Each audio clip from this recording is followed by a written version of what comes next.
माझी आई मरताना माझ्या मामाला म्हणाली की माझ्या मुलीचा सांभाळ कर, ती तरुण आहे, तिचे लग्न एका चांगल्या घरात लावून दे. तेव्हा मी 17 वर्षांची होते. मामाच्या घरी राहिल्यानंतर मामी माझा खूप छळ करू लागली. काही दिवसांनी मला खूप त्रास होऊ लागला. तेव्हा कळालं की मी प्रेग्नेंट आहे. माझ्या बाळाचा बाप कोण आहे हे मला माहिती नव्हते. एक दिवस माझ्या मामीने एका भिकाऱ्यालाच माझ्यासोबत माझ्याच रूममध्ये बंद केले आणि अफवा पसरवली की माझ्या पोटातले बाळ त्या भिकाऱ्याचे आहे. मामीने त्या भिकारीसोबत माझे बळजबरीने लग्न लावून दिले. मी आरडाओरडा करून रडत होते, पण माझे कोणीच काही ऐकले नाही. लग्नानंतर मी त्या भिकारीच्या घरी गेले आणि लग्नाच्या पहिल्याच रात्री मला जे सत्य समजले त्याने माझ्या पायाखालची जमीन सरकली. कारण माझ्या बाळाचा बाप तर माझे नाव राणी आहे. मी 14 वर्षांची होते तेव्हा माझ्या बाबांचा अपघात झाला. माझे बाबा मला आणि माझ्या आईला एकटे सोडून कायमचे या जगातून निघून गेले. मी माझ्या आईबाबांची एकुलती एक मुलगी होते. माझ्या बाबांच्या जाण्यानंतर माझ्या आईनेच माझे पालनपोषण केले होते. माझे बाबा असताना त्यांनी मार्केटमध्ये 2 दुकानं खरेदी केली होती. त्या दुकानांच्या भाड्यांवरतीच आमचे घर चालत होते. पण मी खूपच कमनशिबी होते. मी जेव्हा 17 वर्षांची झाले तेव्हा माझी आई सारखी आजारी पडू लागली होती. सुरुवातीला ती एकटीच हॉस्पिटलमध्ये जायची. डॉक्टर नमस्कार मित्रमंडळी, कसे आहात? साथ देऊ लागली होती. मग अचानक आईचा हात गुरुजींच्या पायजम्यावर गेला आणि ती त्यांच्या पायजम्यावरूनच त्यांचा सोट्या कुरवाळू लागली. मी तर दंगच झाले. थोड्या वेळानंतर आईने गुरुजींसाठी शर्ट काढला आणि ती त्यांच्या केसाळ भरदार छातीवर छापे देऊ लागली. असे करता करता ती खाली बसली आणि तिने त्यांचा पायजमा आणि त्यांची निक एकाच वेळी खाली ओढून तिने त्यांचा सोट्या तिच्या हातात घेतला.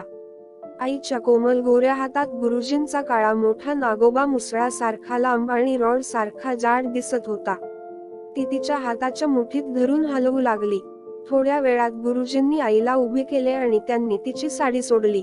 खोल गळ्याच्या ब्लाउज मधून आईची मोठी गुबगुबीत रसाळ आंबे बाहेर पडायला उतावेळ झालेली दिसत होती. मग गुरुजींनी अजिबात वेळ न घालवता सर्व काही. माझ्या प्रिय मित्रांनो, मी आज तुम्हाला सर्वांना एक घटना सांगणार आहे, ज्यामध्ये मी माझ्या शेजारीण आंटीला ठोकले होते आणि तिच्या बरोबर माझा सेक्स अनुभव खूप सुंदर होता. मित्रांनो, माझ्या घरच्या दुसऱ्या बाजूला एक 45 वर्षे वयाची एक खूप सुंदर आणि सेक्सी आंटी राहत होती आणि तिचे नाव रेणुका होते आणि तिचे बुब्सची साईज 40 होती. तिची मगची डिकीची साईज 50 किंवा 55 असेल असे वाटत होते. मी रोज जेव्हा जिम मध्ये जात असतो तेव्हा माझी नजर तिला भिडते आणि मग आम्ही एकमेकाला एक हलकी स्माईल देत असतो. आमचे हे रोजचे काम होते. आणि असेच एक दिवस रेणुका आंटी माझ्या घरी आली. तेव्हा मी बाथरूम मध्ये अंघोळ करत होतो आणि वाफ घेत होतो, तर माझ्या आईने तेव्हा दरवाजा उघडला होता आणि ती आतमध्ये आली होती. आणि मग माझी आई आणि ती या दोघी बसून गप्पे मारू लागल्या होत्या. मग मी काही वेळाने अंघोळ करून टाकली आणि मग मला बहुतेक 20 ते 25 मिनिट लागले असते. आता मी बाथरूम मधून शॉर्ट पॅन्ट आणि माझ्या वरच्या एकदम उघड्या शरीर मध्ये आलो आणि मग आंटीने मला पाहिले आणि ती एकदम चकित झाली होती आणि तिने मला म्हणले की, विशा, तुझे शरीर तर खूप भरलेले आणि एकदम हिरो सारखे मसलवाले आहे. मी तिचे असे बोलणे ऐकून तिच्याकडे पाहिले. मी तिच्याकडे पाहून हसलो आणि मग मला मम्मीने म्हणले की आंटीला नमस्कार कर. तर मी तिचे पाय धरायला तिच्याकडे जाऊ लागलो आणि मी तिचे पाय धरताच तिने माझ्या डोक्यावर हात ठेवला आणि जेव्हा मी उभा झालो तेव्हा आंटीने मला गळ्याला लावले आणि तिने मला म्हणले की, मुलांची जागा पायामध्ये नसते तर ती आईच्या दिलमध्ये असते. आणि मग असे म्हणून तिने मला तिची मोठी छाती लावून हग केली. आणि मित्रांनो, माझ्या मनामध्ये तेव्हा काही पण वाईट विचार अजिबात नव्हते. तिची खूप इज्जत करत होतो आणि त्यामुळे मी तिच्या त्या वर्तनवर काही जास्त लक्ष दिले नाही. आणि मग तिने काही बोलता बोलता मला सांगितले की सर्वांना लग्नामध्ये यायचे आहे. मग मी तिला तिचे हे ऐकून विचारले की कोणाचे लग्न आहे आंटी? तेव्हा तिने मला सांगितले की माझ्या मुलीचे लग्न आहे आणि तुम्हाला सर्वांना त्यामध्ये अवश्य यायचे आहे. मित्रांनो, त्यांना 2 मुले होती, एक मुलगा आणि एक मुलगी. तिच्या मुलीचे वय जास्त आहे आणि ती एका प्रायव्हेट कंपनीमध्ये नोकरी करत होती आणि तिचा मुलगा कॉलेजमध्ये दुसऱ्या वर्षामध्ये शिकत होता. मग आमच्या बरोबर थोडेफार बोलून मग काही वेळाने ती निघून गेली. आणि मग 1 आठवड्यानंतर आमचे सर्व घरचे लोक आंटीच्या मुलीच्या लग्नासाठी तिच्या घरी गेलो होतो. मग मला पाहून आंटी लगेच माझ्या जवळ आली होती आणि तिने इतक्या पाहुण्यांच्या समोर पण माझ्या जवळ येऊन मला गळाभेट केली. आणि त्यामुळे मला पुन्हा एक वेळा तिच्या मोठ्या आकाराचे बोल माझ्या छातीला अनुभव करायला मिळाले होते. आणि त्या बोलची ऊब घेऊन मी मनातल्या मनात खूप खुश होतो. मग काही वेळाने सर्व लोक आतमध्ये गेले आणि मग आम्ही रात्रीभर लग्नामध्ये खूप मजे केले. आणि मग सकाळी त्यांची लाडकी मुलगी रडत रडत आणि खूप दुःखी होऊन आणि सर्व लोकांना दुःखी करून तिच्या पतीच्या घरी निघून गेली होती. आंटी तर त्या दिवशी खूप जास्त रडत होती आणि तिची हालत खूप वाईट झाली होती. मग 2 दिवसांनी ती परत आली होती. मग ती बहुतेक 1 महिना तिच्या आईच्या घरी राहिली आणि मग ती तिच्या पतीच्या बरोबर त्याच्या नोकरीच्या कारणाने पुणेला राहायला निघून गेली होती. मग मित्रांनो, मी नेहमी सारखा जिमला जात होतो आणि तेव्हा मला आंटीने पाठीमागून आवाज दिला आणि मला तिच्या घरी यायला सांगितले आणि मग मी पण पटकन तिच्या घरी गेलो. मग तिने मला हसत हसत म्हणाले की कधी कधी आमच्या घरी पण येत जा ना आणि आता तू आरामात बस, मी एकटी घरी एकदम बोर होत असते, कारण सकाळी तुझे अंकल पण लवकर नोकरीवर निघून जातात आणि अंकित तर त्याच्या हॉस्टेलमध्ये राहतो आहे. मित्रांनो, अंकल एका सरकारी विभागामध्ये चांगल्या पदावर नोकरी करत होते. तर मी त्यांना म्हणालो की हो आंटी, का नाही, मी जरूर तुमच्या घरी कधी कधी अधेमध्ये येत जाईन. मग मी तिच्याकडे पाहून हलकासा हसलो आणि मग मी त्यांच्या घरातून बाहेर आलो आणि माझ्या जिम मध्ये गेलो आणि मग मी त्यात संध्याकाळी अंदाजे 6 वाजता आंटीच्या घरी गेलो. मी तिथे जाऊन दरवाजाची बेल वाजवली. मी 2-3 वेळा वाजवली पण कोणी पण दरवाजा उघडला नाही. आणि मग मी काही वेळ बाहेर थांबून त्यांची वाट पाहिली आणि मग मी काही वेळाने माझ्या घरी निघून आलो होतो. मग रात्री 8 वाजता ती आंटी स्वतः आमच्या घरी आली होती आणि मग ती माझ्या आईला म्हणू लागली होती की जर तुम्हाला काही वाईट वाटणार नसेल तर मी तुम्हाला एक सांगू का. मग माझी आई म्हणाली की हो सांगा ना, काय प्रॉब्लेम आहे. तर ती म्हणाली की आज अंकित त्याच्या मित्राच्या मोठ्या भावाच्या लग्नासाठी दुसरीकडे बाहेर गेला आहे आणि तो आता उद्या दिवसा पुन्हा येणार आहे. आणि आता मी माझ्या घरी एकदम एकटी आहे आणि मला तर रात्री एकटीला खूप जास्त भीती वाटत असते. तर तुम्ही विशालला माझ्या घरी झोपायला पाठवू शकता का. तर माझी आई तिला म्हणाली की हो, काही हरकत नाही आहे, यामध्ये वाईट वाटून घेण्यासारखे काही नाही आहे, तुम्ही त्याला तुमच्या घरी जरूर घेऊन जाऊ शकता. मग मला आईने बोलवले आणि मला विचारले की तुला घरी काही काम तर नाही आहे ना. तर मी म्हणालो की काही काम नाही आहे. मग मी रात्री अंदाजे 10 वाजता तिच्या घरी गेलो होतो. मित्रांनो, मी जेव्हा तिच्या घरी गेलो तेव्हा मी पाहिले की आंटीने एक काळ्या रंगाची मॅक्सी घालून ठेवली होती आणि बहुतेक ती रात्री यामध्ये काही घालत नसेल. मग तिने मला विचारले की विशाल, तुला काही खायचे आहे का. तर मी तिला म्हणालो की नाही आंटी, माझे पोट एकदम भरलेले आहे, कारण मी माझ्या घरी आता काही वेळापूर्वी जेवण केले आहे आणि मग इथे आलो आहे. माझे हे उत्तर ऐकून ती किचन मध्ये गेली आणि मग मी तिच्या बरोबर बोलून मग सोफ्यावर बसलो होतो आणि माझ्या मोबाईल मध्ये पाहू लागलो होतो.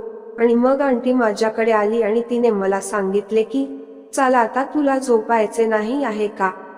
तर मी तिला म्हणालो की हो, झोपायचे आहे ना. मग मी आंटीला म्हणालो की मी अंकितच्या रूम मध्ये जाऊन तिथे झोपतो. पण तेव्हा आंटीने मला म्हणले की तू पण माझ्या जवळ झोपी जा, तुला माझ्या जवळ झोपायला काही त्रास आहे का. मी तिला म्हणालो की मला काही प्रॉब्लेम नाही आहे, तुम्ही मला जिथे म्हणाल तिथे मी झोपी जाईन. आणि मग आम्ही दोघे तिच्या बेडवर गेलो आणि तेव्हा रात्रीचे 11 वाजले होते. मग काही वेळाने ती झोपी गेली होती, पण मला अजिबात झोप लागत नव्हती आणि त्यामुळे मी माझ्या मोबाईल मध्ये गेम खेळत होतो. आणि तेव्हा अचानक झोपेमध्ये आंटीचा एक पाय माझ्या पायाच्या वर आला आणि मग आंटी एकदम सरळ होऊन झोपली होती.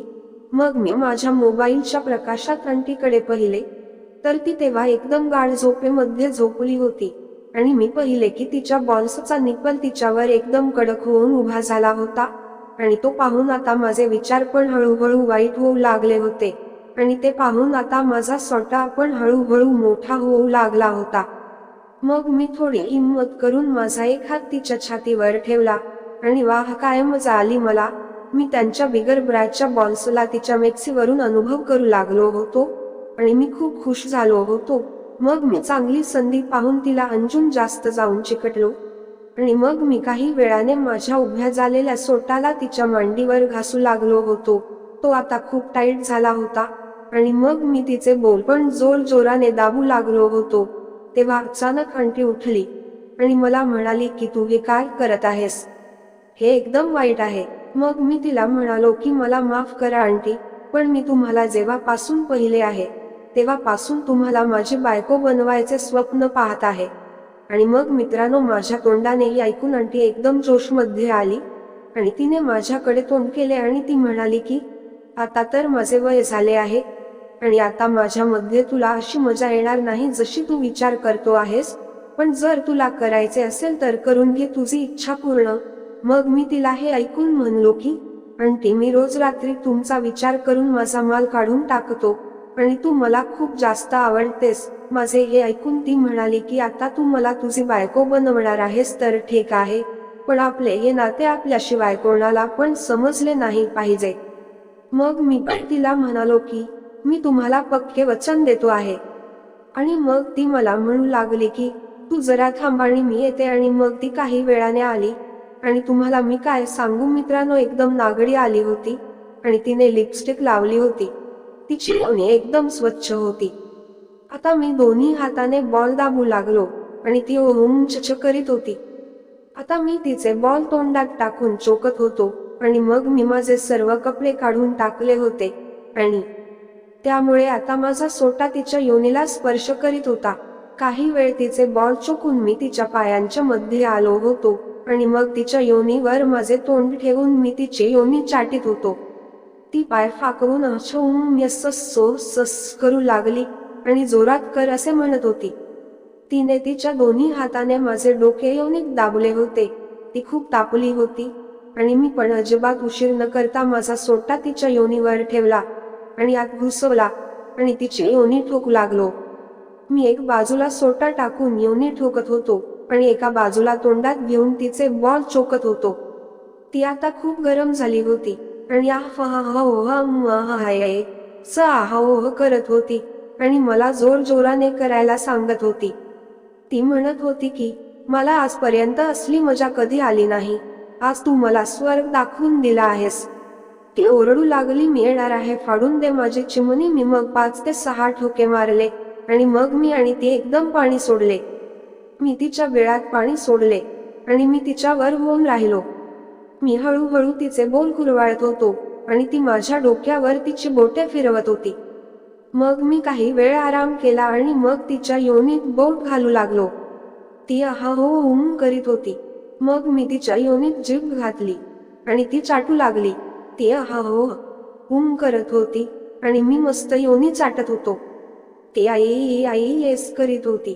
ती तिची डिकी जोराने वर खाली करून तिची योनी माझ्या जिभेने चाटून घेत होती.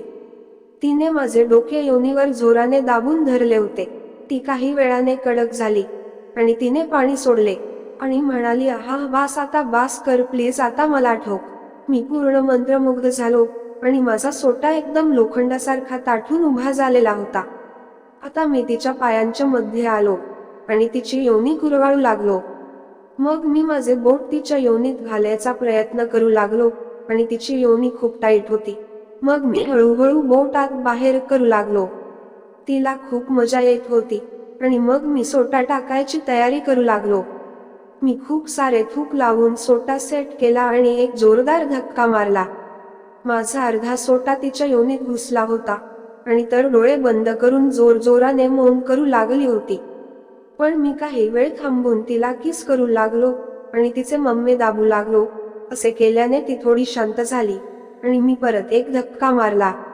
आता मी सोटा आत बाहेर करायला सुरुवात केली. त्यामुळे तिला हळूहळू मजा येऊ लागली आणि ती मला साथ देऊ लागली. अंदाजे 10 मिनिट ठोकल्यावर तिने पाणी सोडले, पण मला अजून वेळ होता आणि मी जोर जोराने ठोके मारायला सुरुवात केली.